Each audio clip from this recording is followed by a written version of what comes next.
तो वो नरेंद्र मोदी की पॉलिसी है, सबका साथ सबका विकास को सबको पिलाओ, वही पॉलिसी चल रही है। यानी अब शराब पिलाएंगे, एक आदमी बोलता है शराब पिलाएंगे, केरल का आदमी कहता था कि आपको बीफ खिलाएंगे। यही इनका हिपोक्रेसी है ना, कि कुछ भी करेंगे सत्ता के लिए, शराब भी पिलाएंगे, बीफ भी खिला देंगे, जो बोले कर देंगे, बस सत्ता चाहिए लोगों को। कोई मॉरल्स नहीं है, कोई प्रिंसिपल्स नहीं है। और नरेंद्र मोदी भी खुद के स्टेट में वो जब सीएम रहे तब से शराबबंदी किए हुए हैं, बिहार में शराबबंदी किए हुए हैं। देखिए, जहां इनको सूट करता है वही करते हैं।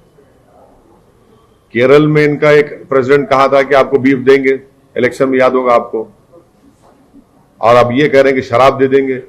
तो इनके पास कोई मॉरल स्टैंडर्ड्स नहीं है, सत्ता के लिए कुछ भी करेंगे। अब एक नया ऐलान कर दिए, शराब फ्री में पिला देंगे। अरे भाई, आप ये क्यों नहीं कहते कि हम आप सबको दूध पिलाएंगे फ्री में, हम बच्चों को उनके न्यूट्रिशन का इंतजाम करेंगे। ये शराब से बड़ी मोहब्बत होगी बीजेपी वालों को, बहुत ज्यादा मोहब्बत नजर आ रही शराब से। ऐसा लग रहा है कि अंगूर की बेटी से निकाह कर चुके हैं लोग। सर, मालेगांव ब्लास्ट केस में योगी जी ने कहा कि जो हिंदू संगठन लोग हैं और हिंदू लोगों को टारगेट किया गया और कांग्रेस इसकी माफी। किसने कहा? योगी आदित्यनाथ। देखिए, बाबरी मस्जिद की शहादत डेमोलिशन हुआ, एक कन्विक्शन नहीं हुआ, मोदी सरकार अपील नहीं करती। मक्का मस्जिद में बॉम्ब ब्लास्ट हुआ, 7 लोग मारे गए, उसके खिलाफ अपील नहीं करती। समझौता ट्रेन ब्लास्ट हुआ, कौन किया नहीं मालूम, अपील नहीं करते। तो ना बाबरी मस्जिद किसने शहीद किया वो नहीं मालूम, ना मक्का मस्जिद का ब्लास्ट किसने किया किसी को नहीं मालूम, समझौता ब्लास्ट किसने किया नहीं मालूम। मालेगांव में 2006 में खबरस्तान में बॉम्ब ब्लास्ट हुआ, 48 लोगों की मौत हुई। 2008 में यहां पर बॉम्ब ब्लास्ट हुआ मालेगांव में, दोबारा 8 लोगों की मौत हुई। अब ये तमाम विटनेस अगर हॉस्टाइल हो रहे हैं तो इसका मतलब ये है कि ये केस खत्म हो जाएगा। फिर किसने किया मालेगांव 2006 किसमें किया, 48 लोग मर गए, उनकी फैमिली को कौन जवाब देगा। मालेगांव 2008 में 8 लोग मौत हुई, कौन किया। क्या साध्वी प्रज्ञा ठाकुर के नाम पे वो मोटरसाइकिल है नहीं है। मुंबई में 92 के ब्लास्ट में एक मारुति वैन थी एक लेडी की, वो वैन के ऊपर उसको सजा हो गई थी, इस पर सजा नहीं हो सकती क्या? अब ये तो बताना पड़ेगा सरकार को। क्या ये सरकार मरने वालों जो मौतें हुई है उनको इंसाफ दिलाएगी नहीं दिलाएगी? आप तो खामोश बैठे हुए हैं। ये तो सरकार का काम है, सरकार तहफुन दे। जो लोग मर गए मालेगांव में, जो लोग मरे हैदराबाद में, जो समझौता ब्लास्ट में मरे, उनको क्या मैसेज दिया जा रहा है, क्या मैसेज दिया जा रहा है उनको? सर, कानपुर में एक समाजवादी पार्टी के कुछ लोग बीजेपी के नेता बन के प्रधानमंत्री की जो रैली उसमें कार में तोड़ किए। किसमें? प्रधानमंत्री मोदी की रैली में कई लोगों ने तोड़फोड़ की है, गाड़ी की।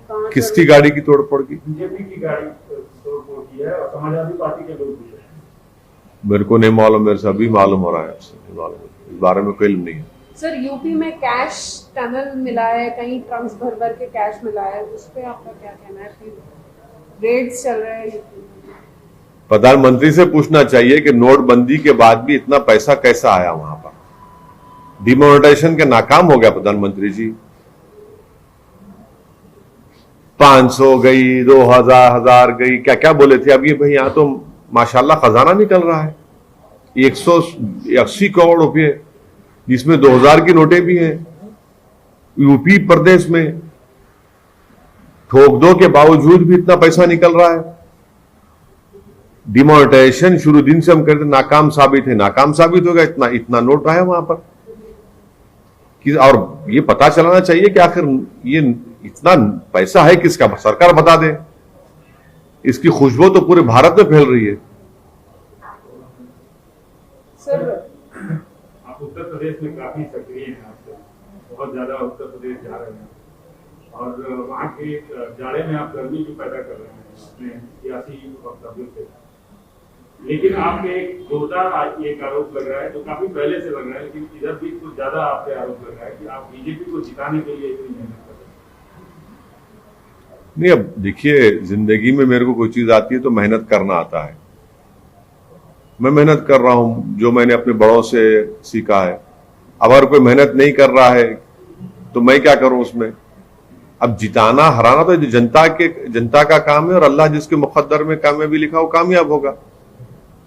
अब हम क्या लोकसभा का चुनाव लड़े थे, फिर भी बीजेपी जीत गई, राहुल गांधी हार गए, 300 सीट पे बीजेपी आई, हम तो सिर्फ 3 पार्लियामेंट की सीट पर लड़े, और कहीं पर भी बीजेपी कामयाब नहीं हुई 3 पर हमारे लड़ने की वजह से। तो ये इल्जाम बेबुनियाद है। इल्जामात तो लगते रहेंगे, बड़े बड़े अंबियाओं पर, रसूलों पर, बुजुर्गों पर, औलिया अल्लाह पर इल्जाम लगे 10 दिनों से क्या है, मुझे कोई फर्क नहीं पड़ता। मैं अपना काम है मेहनत करना, अपनी पार्टी के लिए काम करूंगा, अपनी पार्टी के कैंडिडेट्स की कामयाबी के लिए काम करूंगा। और इलेक्शन जो लड़ा जाता है तो आप किसी को जिताने के लिए, खुद को हराने के लिए नहीं लड़ते इलेक्शन, अपने कैंडिडेट को जिताने के लिए इलेक्शन लड़ते हैं। हम मेहनत करेंगे, इल्जाम लगता है, लगने दीजिए। इसका मतलब यह है कि अब सबको अंदाजा हो रहा है कि एमआईएम पार्टी का मौक़िफ़ बड़ा स्ट्रांग है, और ये देख रहे हैं कि कितना आवाम का अज़्दहाम है, कितना स्पॉन्टेनियस लोग आते हैं। और हमारे पास, हमारे पब्लिक मीटिंग्स में लोगों को पकड़ पकड़ कर लाया नहीं जाता है, मोबिलाइज नहीं किया जाता है, तो खुद मोहब्बत से आते हैं। देखिए फिरोजाबाद में क्या हाल था, फिरोजाबाद में तो पूरा फिरोजाबाद उमन पड़ा शहर पूरा उस पब्लिक मीटिंग में। सर, हम ये जो कैश टनल की बात करते हैं, जो अभी रिसेंटली मिला है, तो बीजेपी कह रही है कि इसमें एसपी का हाथ है, मतलब एसपी पार्टी का हाथ है, पर एसपी वाले कह रहे हैं कि उनका कोई हाथ नहीं है। नहीं, चलिए किसका हाथ है नहीं है, मगर इतना पैसा एक आदमी के पास कैसे आया? तो डिमोनेटाइजेशन नाकाम साबित हुआ। प्रधानमंत्री से हम अपील करेंगे कि आप एक्सेप्ट कर लीजिए ऑन रिकॉर्ड कि मैंने डिमोनेटाइजेशन किया, जिसकी वजह से बिल्कुल नाकामी हुई, और डिमोनेटाइजेशन की वजह से सिर्फ गरीब पिट गया, स्मॉल स्केल इंडस्ट्रीज बर्बाद हो गई, हजारों की तादाद में नौकरी चले गई। अभी तक डिमोनेटाइजेशन का इफेक्ट गरीबों पर, नौजवानों पर, उनका बेरोजगारी मुकद्दर बन गया। मगर इस तरह के लोगों के पास तो आज भी नोट है और कल भी रहेगा। तो डिमोनेटाइजेशन नरेंद्र मोदी का जो ब्रेन चाइल्ड था वो सरासर नाकाम साबित हुआ है। सर, बिहार के चुनाव में आपका रिजल्ट तकरीबन 90% के आसपास। नहीं, 19 सीट लड़े थे, जिसमें से हम 5 सीट पर कामयाबी हासिल किए, 9 पर महागठबंधन जीते हमारे खिलाफ में, और 6 पर एनडीए ने कामयाबी हासिल की। कितनी सीटें उम्मीद कर रहे हैं? अब देखिए ना, मैं हथेली की लकीरों को देखकर बोलने वाला तो एक्सपर्ट नहीं हूं, ना मैं सेफोलॉजिस्ट हूं, ना सितारों को देखकर बोलने का इल्म है। हाँ, मेहनत करना मेरे हाथ में है, मेहनत हमारे पूरे पार्टी के लोग कर रहे हैं, और मुझे यकीन है कि इंशाअल्लाह ताला पहले से बनिस्बत एमआईएम का बेहतर परफॉर्मेंस होगा। और हमको उम्मीद है अल्लाह से और उत्तर प्रदेश की जनता से कि वो अपने दुआओं से, अपने वोटों से नवाज कर एमआईएम के उम्मीदवारों को कामयाब करेंगे। कितने सीट सर? 100 सीट पर तो शौकत साहब प्रेसिडेंट ऐलान किए हमारे कि हम चुनाव लड़ने की तैयारी कर रहे हैं। सर, अभी मतलब कैंडिडेट्स अरे इतने बड़े पार्टी ऐलान नहीं करे, अब हमारे से पूछ रहे हैं। बीजेपी रूलिंग पार्टी है, उनसे पूछ लीजिए 300 में कितनों को ड्रॉप करेंगे, 100 को करेंगे, 50 को करेंगे। उत्तर प्रदेश के जो पुराने मुस्लिम लीडर्स हैं, कुछ मौलाना हैं, उनको आपकी उत्तर प्रदेश में जो आपकी आमद हुई है उससे बड़ी तकलीफ हो रही है, क्या कहना है? नहीं, मैं उनकी तमाम की इज्जत करता हूं, और उनको तकलीफ हो रही है तो मेरे पास उनकी तकलीफ की दवा है, वो मुझसे राब्ता कर लें, उनकी तकलीफ दूर हो जाएगी अगर मुझसे मुलाकात करेंगे। मगर उनको ये देखना है कि जयंत चौधरी के स्टेज पर 10 साल का जमीरुल्लाह एक एमएलए है, उसको आप धकेल देते हैं। कई ऐसे वीडियोज आ रहे कि बड़े बड़े मुस्लिम नेता हैं समाजवादी के, उनको पीछे बिठाया जाता है। ये क्यों हो रहा है? हम तो ये बोल रहे हैं कि हिस्सेदारी की लड़ाई एमआईएम पार्टी लड़ रही है, आप हिस्सेदारी की लड़ाई में आप शामिल हो जाइए, आप आगे बढ़िए, हम आपके पीछे काम करेंगे। अब बहुत आपने साथ दिया, आप देखिए कितने सम्मेलन, ब्राह्मण सम्मेलन हो रहा है, ठाकुर सम्मेलन होता है। अरे भाई, मुसलमानों की तो कोई अहमियत ही नहीं रही ना उत्तर प्रदेश में, उनकी वोट की वैल्यू की अहमियत नहीं रही। तो इसलिए हम इन तमाम बुजुर्गों से अपील कर रहे हैं कि इन नौजवानों की सरपरस्ती करिए बाप।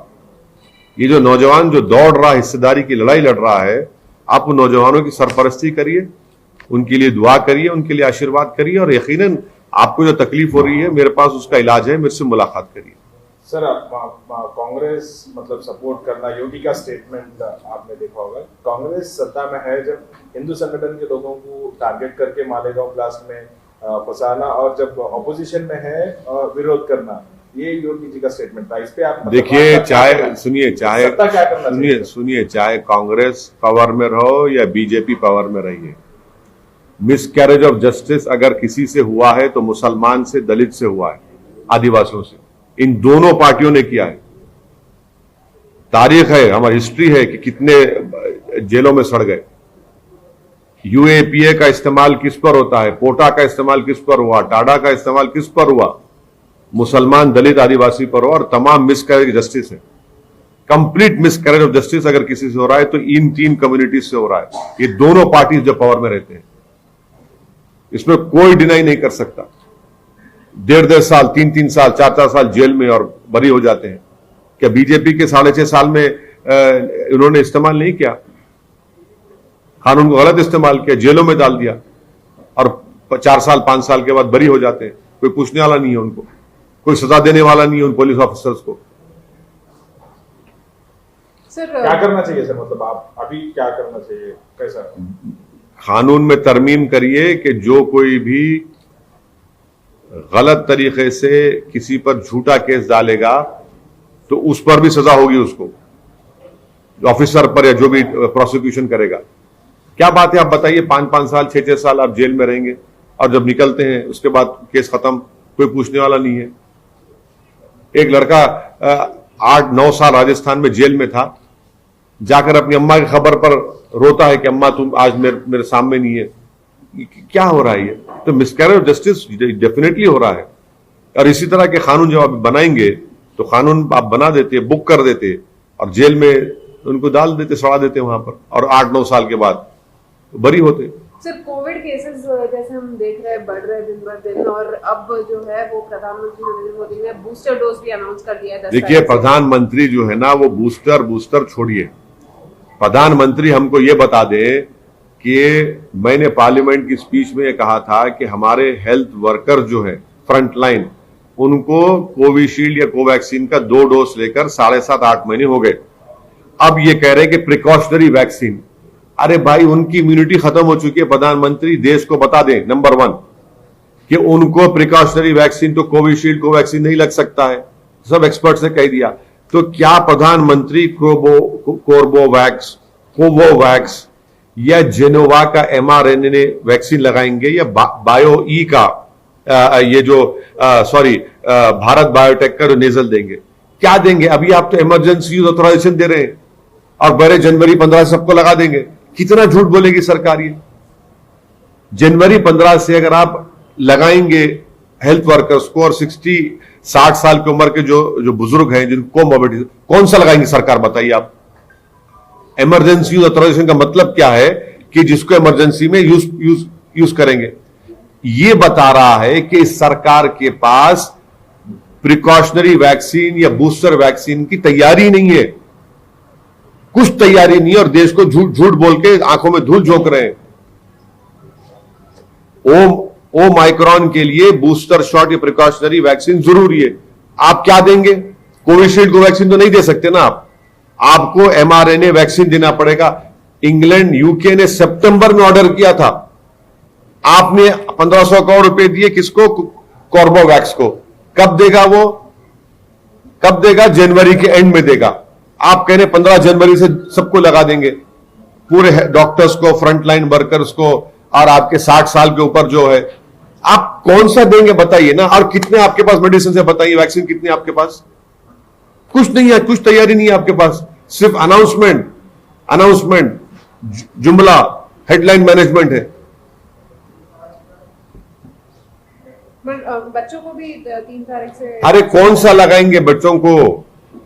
आप तो इमरजेंसी ऑथराइजेशन का मतलब है कि इमरजेंसी में लगाएंगे। आप कौन सा कॉर्बोवैक्स लगाएंगे, कोवोवैक्स लगाएंगे, या फिर वो भारत बायोटेक का नेजल का ड्रॉप्स करें? कौन सा लगाएंगे? आपका कोई ब्लूप्रिंट ही नहीं है, आप तो सिर्फ अनाउंस कर दिए। ये तो सेकेंड वेव आने से पहले वैसे ही हुआ था, अब ऐसे ही कर रहे हैं लोग।